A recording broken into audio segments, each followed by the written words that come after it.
ये हमारा chemical bonding का फर्स्ट लेक्चर है।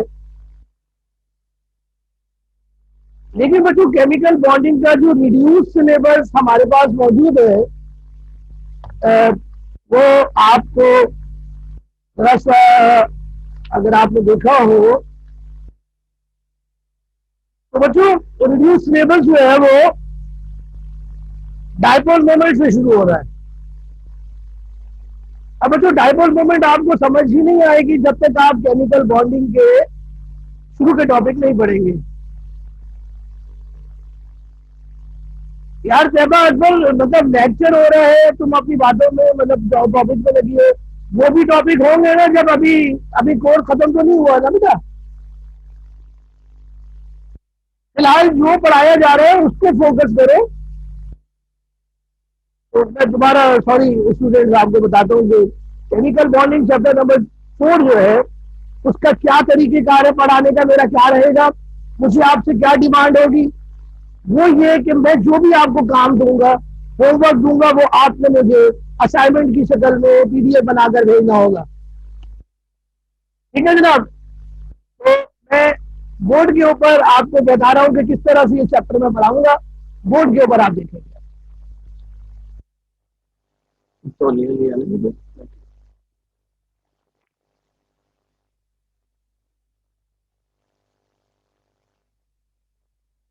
जो ये ईयर A1 में हमारा लास्ट चैप्टर है, चैप्टर नंबर 4 का नाम है केमिकल बॉन्डिंग। मतलब 9 क्लास में भी आपने चैप्टर पढ़ा था, लेकिन ऐसी बात है 9 के अंदर जो था ये बहुत ही छोटे लेवल पर था। केमिकल बॉन्डिंग के बच्चों दो पोर्शंस हैं। जो पहला पोर्शन है केमिकल बॉन्डिंग का उसको हम कहते हैं old concept of chemical bonding.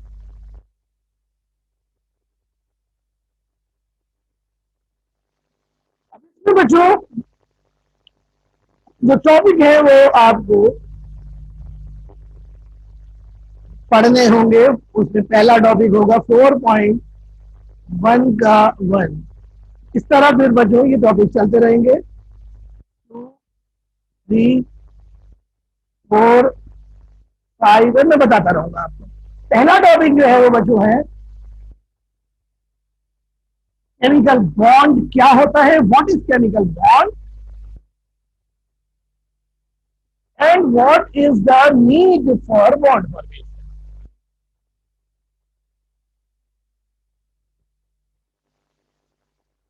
ये बात ध्यान में रहे स्टूडेंट्स कि ये जो पहला हिस्सा है इसके ऊपर पूरी सेकेंड ईयर की केमिस्ट्री डिपेंड करती है। तो अगर आपने सेकेंड ईयर केमिस्ट्री पढ़नी है तो ये पूरा हिस्सा आपको पढ़ना पड़ेगा।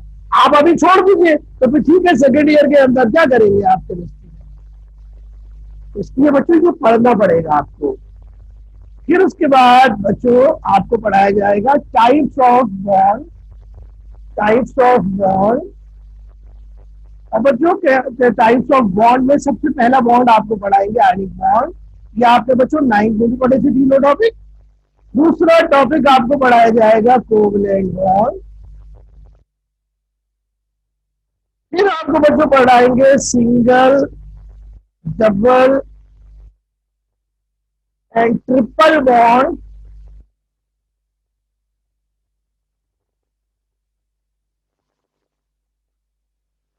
ये बुक में है चीजें आपकी, लेकिन रिड्यूस सिलेबस में निकाल दी है। फिर छठा टॉपिक हम पढ़ेंगे बच्चों, उसका नाम है polar and non polar bond. ये भी बच्चों हमारे कोर्स में रिड्यूस सिलेबस में नहीं है। रिड्यूस सिलेबस में पहला सेक्शन नहीं है। फिर पढ़ाया जाएगा चैप्टर 7वां टॉपिक, उसका नाम है जी कोऑर्डिनेट कोवेलेंट बॉन्ड। ये आप कॉपी कीजिए या इसका स्क्रीनशॉट ले लीजिए।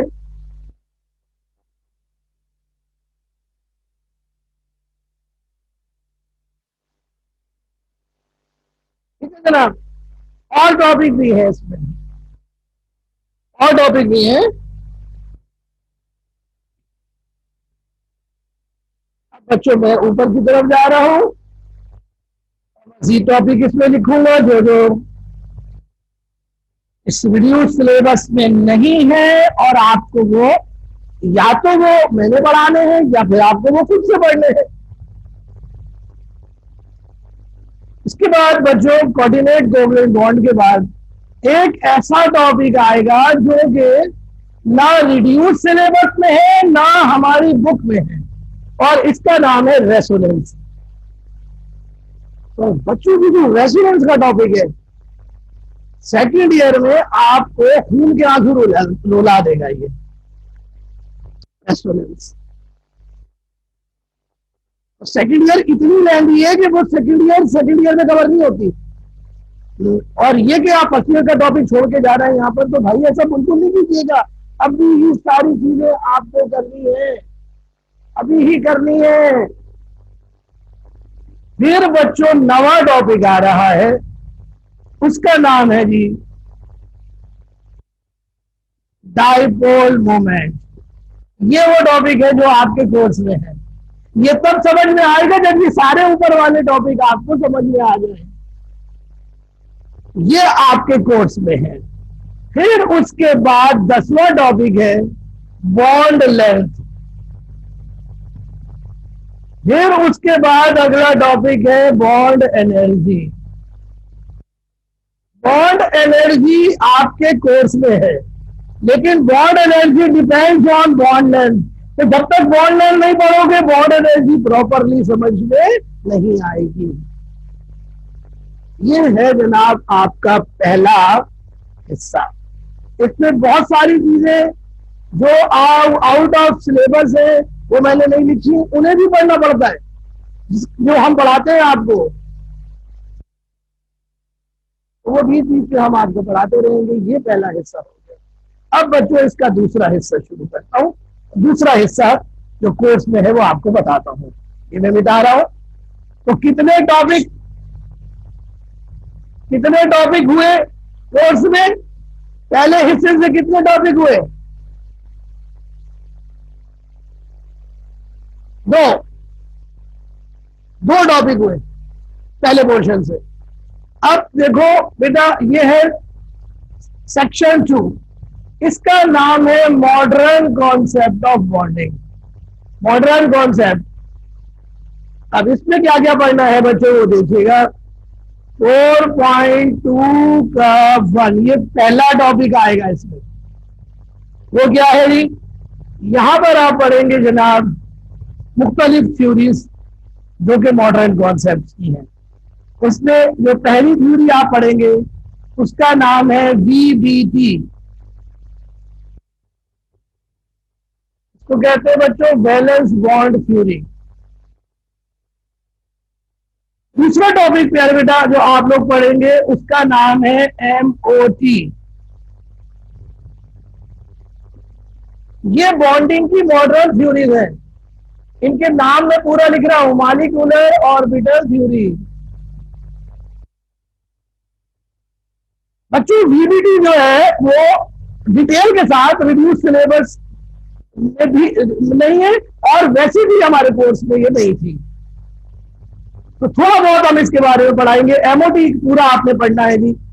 नंबर 3 आप जो चीज पढ़ेंगे उसका नाम है जी VBT, और MOT के बाद जो चीज आप पढ़ेंगे उसका नाम है सिग्मा बॉन्ड, और बच्चों दूसरे का नाम है पाई बॉन्ड। ये दोनों बच्चों आपके कोर्स में हैं। बच्चों आपने जिंदगी में कभी नहीं सुने ये नाम, ना 9th में ना मैट्रिक में।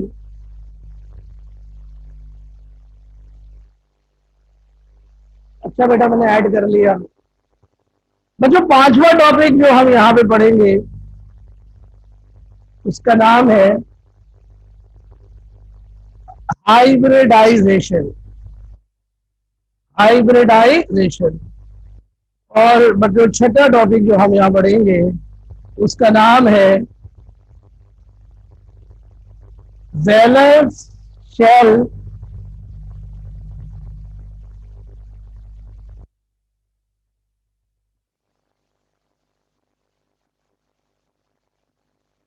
वेस्पर थ्योरी, इसको पढ़ेंगे बेटा वेस्पर। वैसे इसका नाम पूरा सुन लीजिए, valence shell electron pair repulsion theory, repulsion theory. ये आप इसको कॉपी करेंगे जल्दी से, फिर मैं जगह बना के ऊपर लिखूंगा और साथ में आपको बताता भी हूँ कि जी इसमें से कौन सा हमारे रिड्यूस सिलेबस में है, कौन सा नहीं है।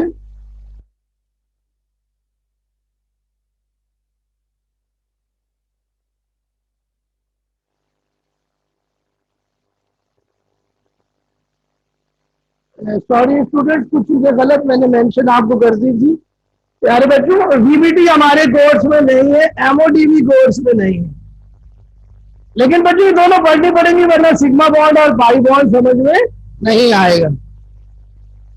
तो सिग्मा बॉन्ड कोर्स में पाई बॉन्ड है, हाइब्रिडाइजेशन है,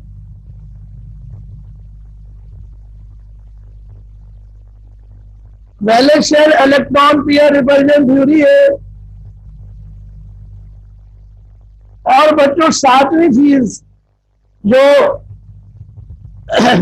यहां पर मौजूद है उसका नाम है हाइड्रोजन बॉन्डिंग। ये भी हमारे कोर्स में है। तो ये बॉन्डिंग के बच्चों टोटल टॉपिक गिने कितने हो गए? 1 2 3 4 5। कितने टॉपिक हो गए? 5। 2 आपको पहले सेक्शन में पढ़ने, तो टोटल कितने टॉपिक हुए? टोटल कितने टॉपिक हुए? 7 टॉपिक। लेकिन बच्चों पढ़ना आपको पूरा पूरा सब कुछ है, वरना समझ में कुछ भी नहीं आएगा और केमिकल बॉन्डिंग सर के ऊपर से चला जाएगा।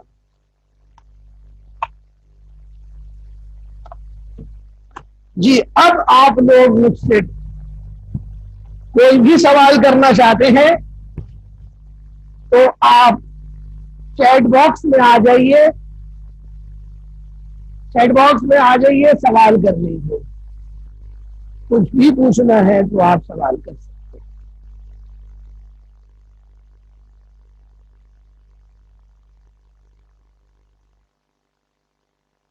खुसूसन फर्स्ट ईयर A3 के जो स्टूडेंट्स हैं उनसे मैं कहूंगा कि आप लोग बगैर डर के, बगैर झिझके हुए आप सवाल मुझसे पूछ सकते हैं। बेटा आपकी फर्स्ट क्लास है, मुझसे तो मैं आपसे पूछूंगा, कोई बात आपको समझ में ना आए तो फौरन पूछ लीजिए बेटा।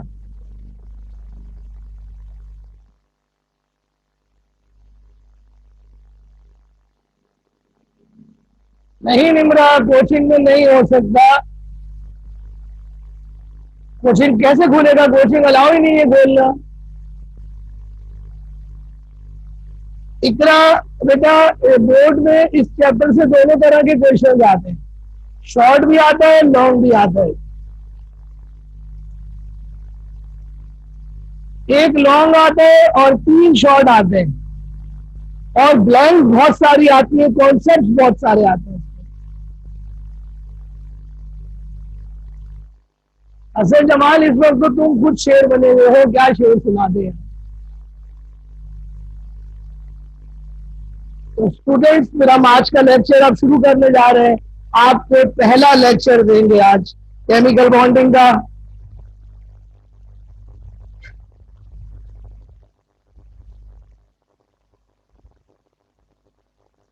आप लोग बोर्ड पर देखेंगे, इस बात को समझेंगे। कोशिश करें लेक्चर को समझने की, तो लेक्चर को समझने की कोशिश करें, लिखने की नहीं। लिखा लिखाया तो आपको सब मिल जाएगा। तो अब मैं पहला टॉपिक शुरू कर रहा हूं स्टूडेंट्स, तवज्जो कीजिए जी। Chapter number 4, section number 1, topic number 1, and the name of the topic is chemical bond and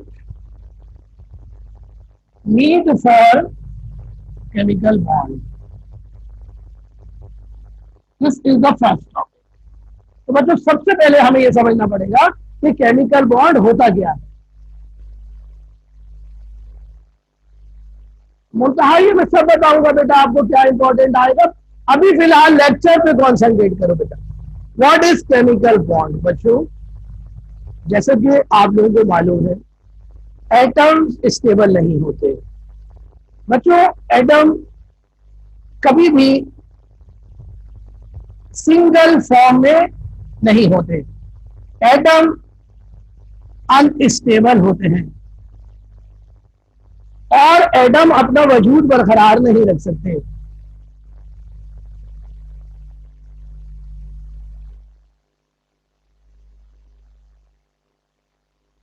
और स्टूडेंट की बार बार डिस्टर्बेंस होती है क्योंकि बच्चे आते हैं, उनको ऐड करना पड़ता है। बच्चों एटम अनस्टेबल होते हैं। बच्चों दुनिया में अकेला एटम नहीं होता, एटम हमेशा आपस में कंबाइन होकर या तो मॉलिक्यूल बना लेते हैं या फिर क्रिस्टल बना लेते हैं। बच्चों जब एटम्स आपस में कंबाइन होकर मॉलिक्यूल या क्रिस्टल में कन्वर्ट होते हैं तो एटम स्टेबल हो जाते हैं। बच्चों वो फोर्स जो एटम्स को मॉलिक्यूल की शक्ल में या क्रिस्टल की शक्ल में आपस में बाइंड करके रखती है, उस फोर्स को केमिकल बॉन्ड कहते हैं। तो what is chemical bond? Chemical bond is the force of attraction which binds atoms together in the form of molecule or crystal. तो बच्चों अगर केमिकल बॉन्ड ना होता तो क्या होता? तो दुनिया में हर चीज की शक्ल में होती एटम की शक्ल। लेकिन हम सबको मालूम है कि एटम तो बहुत थोड़े से हैं, लगभग 100 के करीब 92 नेचुरल एटम्स है। बाकी तो हर चीज दुनिया में मॉलिक्यूल की शक्ल में है या फिर क्रिस्टल की शक्ल में है। अब सवाल ये पैदा होता है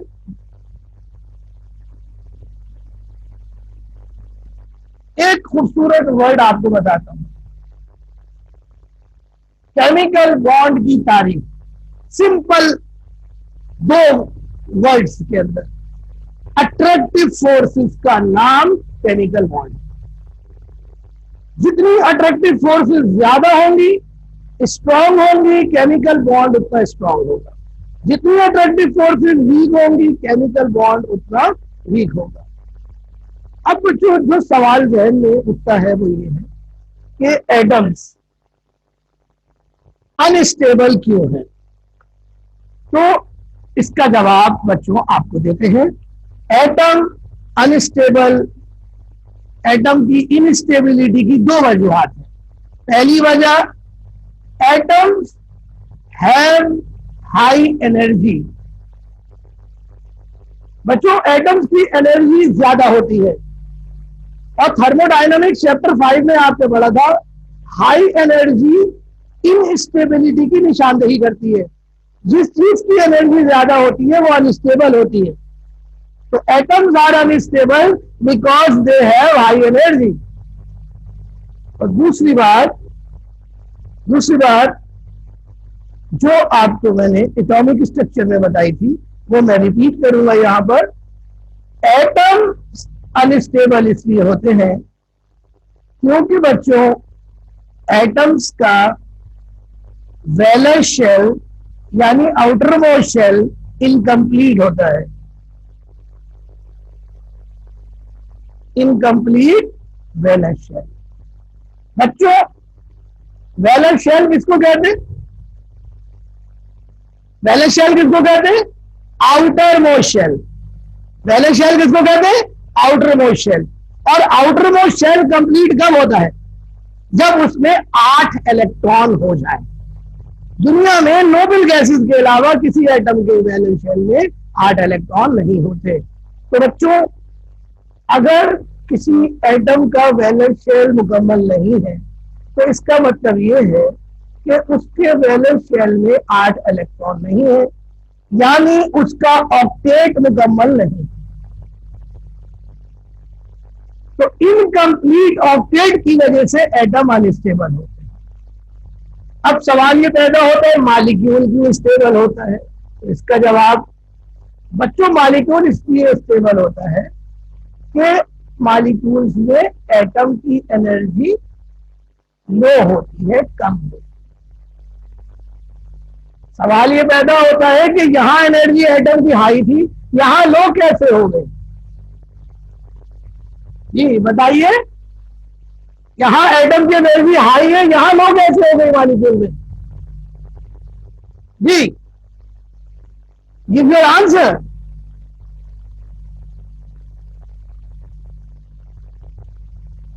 yes yes Harsha, you are right, absolutely right Harsha. तो बच्चों, when atoms combine together to form molecule, energy is released. Energy is released. So bond making is exothermic. Whenever bond is formed, energy is released. Whenever molecule or crystal is formed, energy is released.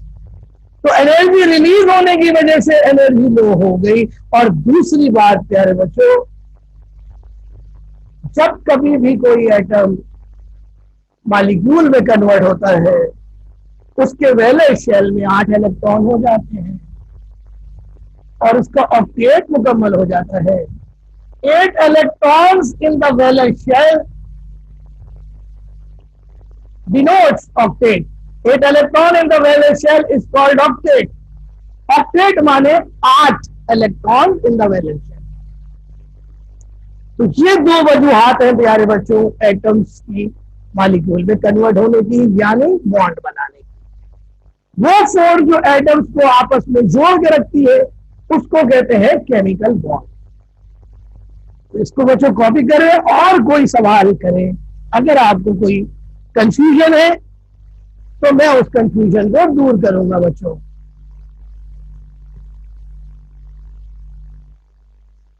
नहीं मुहीउद्दीन, जरूरी नहीं कि valence shell हमेशा outer most shell ही हो।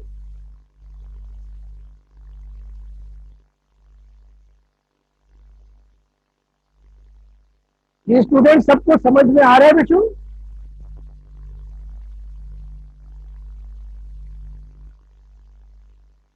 Crystal usually ion से मिलकर बनता है टूबा। क्रिस्टल में एटम्स आयन की शक्ल में होते हैं।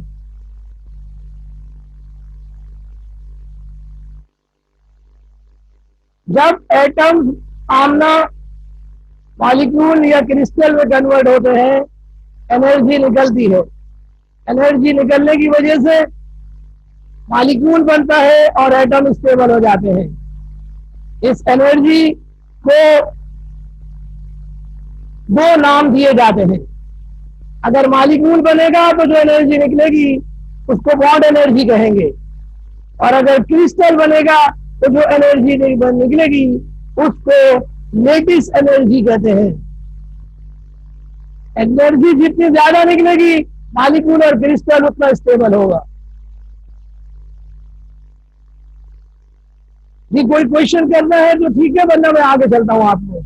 और अब मैं आपको पढ़ाऊंगा types of bond.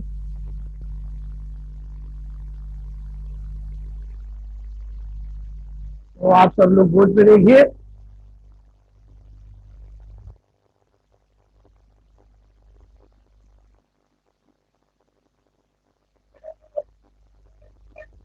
Types of bond.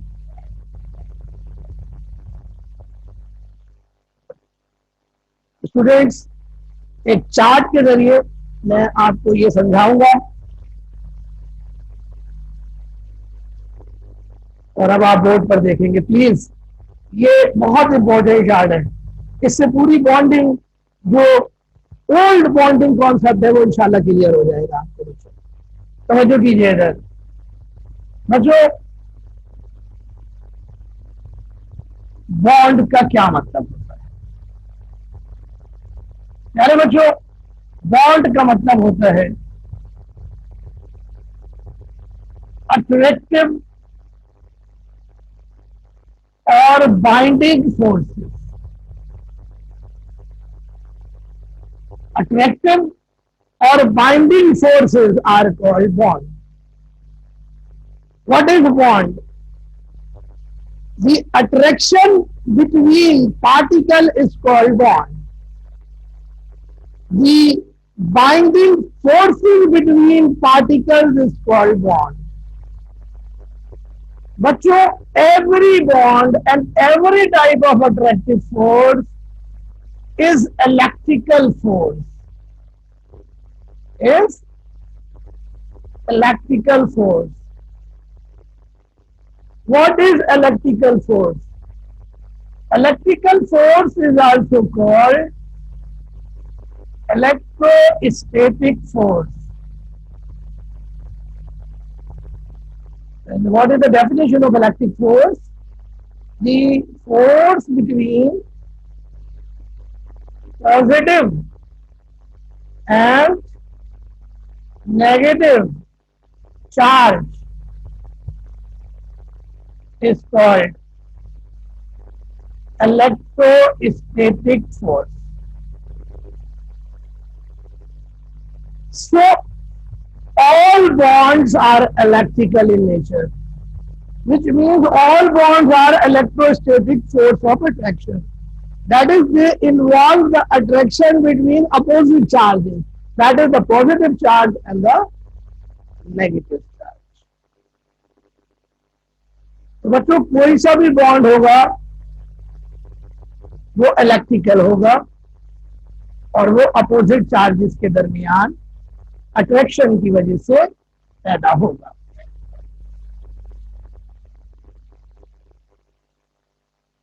अब आते हैं बच्चों बॉन्ड की छोटी सी तारीफ पर। बच्चों, बॉन्ड की एक छोटी सी तारीफ आपके सामने मैं लिखता हूं। Inter atomic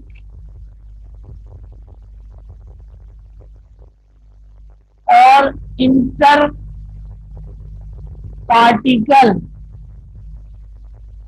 force is called bond.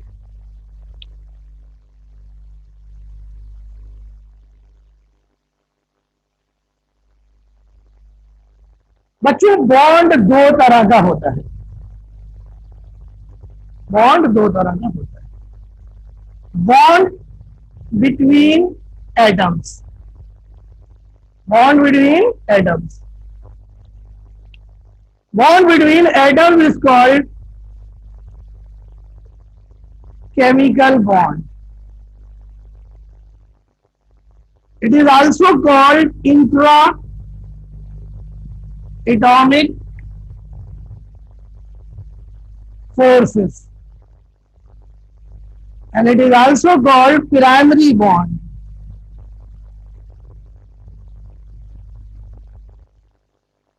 बच्चों, जो बॉन्ड एटम्स के बीच में होता है वो बहुत स्ट्रांग होता है और इसको तोड़ने के लिए हमें बहुत ज्यादा एनर्जी देनी पड़ती है। उस एनर्जी की वैल्यू होती है 200 से लेकर 1000 किलो जूल पर मोल। ये बच्चों एनर्जी की वैल्यू है जो कि केमिकल बॉन्ड को तोड़ने के लिए एवरेज में हमें चाहिए होती है। ये मेन बॉन्ड है। जब तक ये बॉन्ड नहीं बनेगा दूसरी टाइप का बॉन्ड नहीं बन सकता। और दूसरी टाइप का जो बॉन्ड है बच्चों उसे कहते हैं जो कि बच्चों मॉलिक्यूल्स के बीच में होता है। वो बॉन्ड जो मॉलिक्यूल्स के बीच में होता है उसे कहते हैं van der Waals force. Van der Waals force, इसको शॉर्ट में कहेंगे VWF।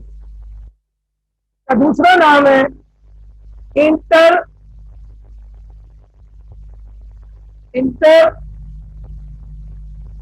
मॉलिक्यूलर फोर्स, इसको शॉर्ट में कहते हैं आईएमएफ। और इसका तीसरा नाम है सेकेंडरी बॉन्ड। ये वाला जो बॉन्ड है बच्चों, ये वीक होता है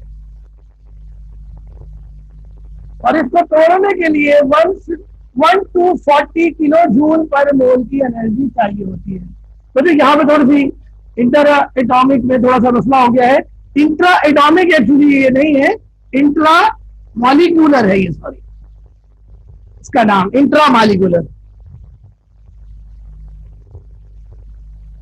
इस तरह बच्चों ये जो केमिकल बॉन्ड है ये मजीद 3 तरह का होता है।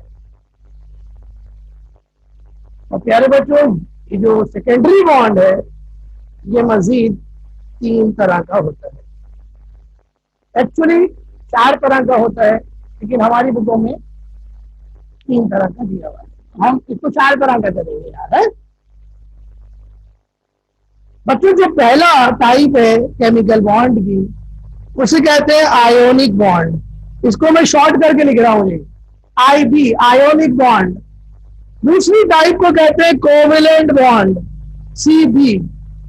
और तीसरी टाइप को कहते हैं कोऑर्डिनेट कोवेलेंट बॉन्ड,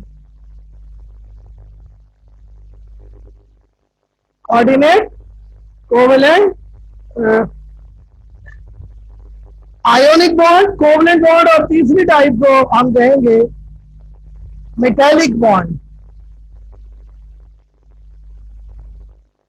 मतलब कोवेलेंट बॉन्ड की मजीद 6 टाइप्स है। 1 2 3 4 5 6 कोवेलेंट बॉन्ड की 6 टाइप्स।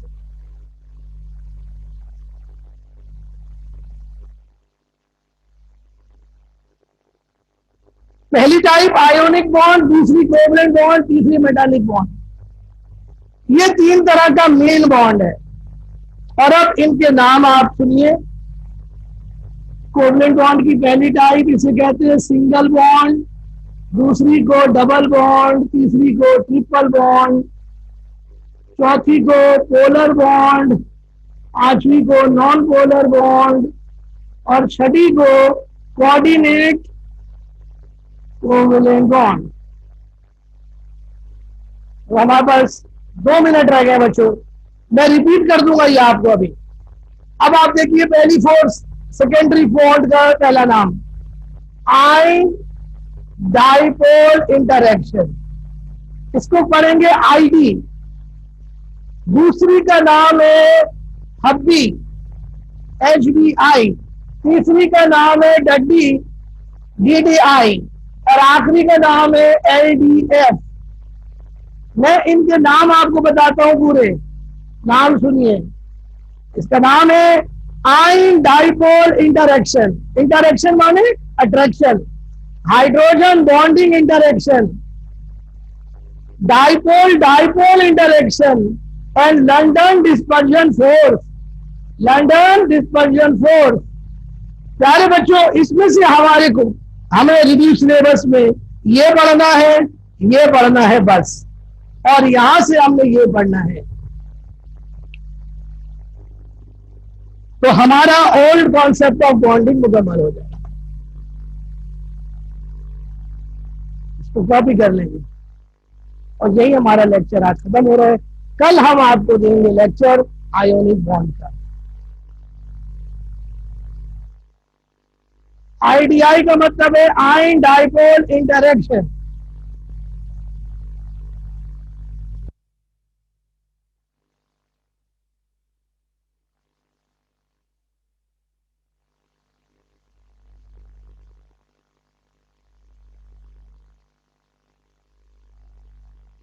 HBI का मतलब है हाइड्रोजन बॉन्डिंग इंटरेक्शन।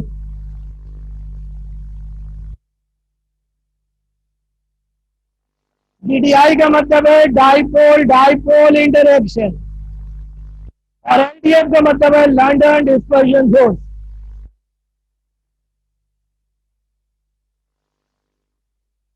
जी स्टूडेंट्स, ये है हमारा ओवरव्यू बॉन्डिंग का। तो बच्चों, आप लोगों को समझ में आया? सब लोगों को आज का लेक्चर कैसा रहा? Give your feedback.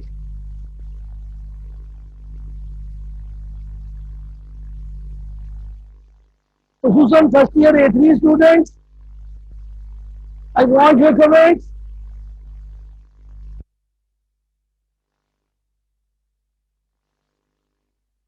First year A3 students, आप लोग मुझे बताएं बेटा, आप लोगों को कोई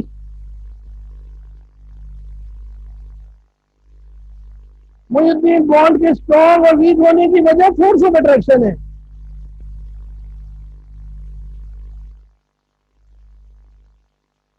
सिद्रा, इसका मतलब है बाकी आज का लेक्चर अच्छा था, बाकी अच्छे नहीं थे क्या Sidra?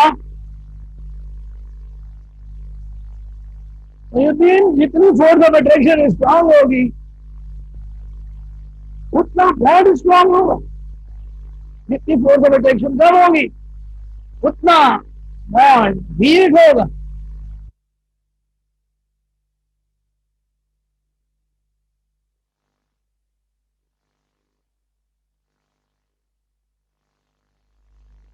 Yes first year students, आप लोगों को रात को मैं जो चीजें भेजूंगा उस पर मुझे रिस्पॉन्ड कीजिएगा और वो सब चीजें पढ़कर आइएगा। तो बच्चों, अल्लाह हाफिज, कल मुलाकात होगी आपसे। टेक केयर, गुड बाय, अल्लाह हाफिज।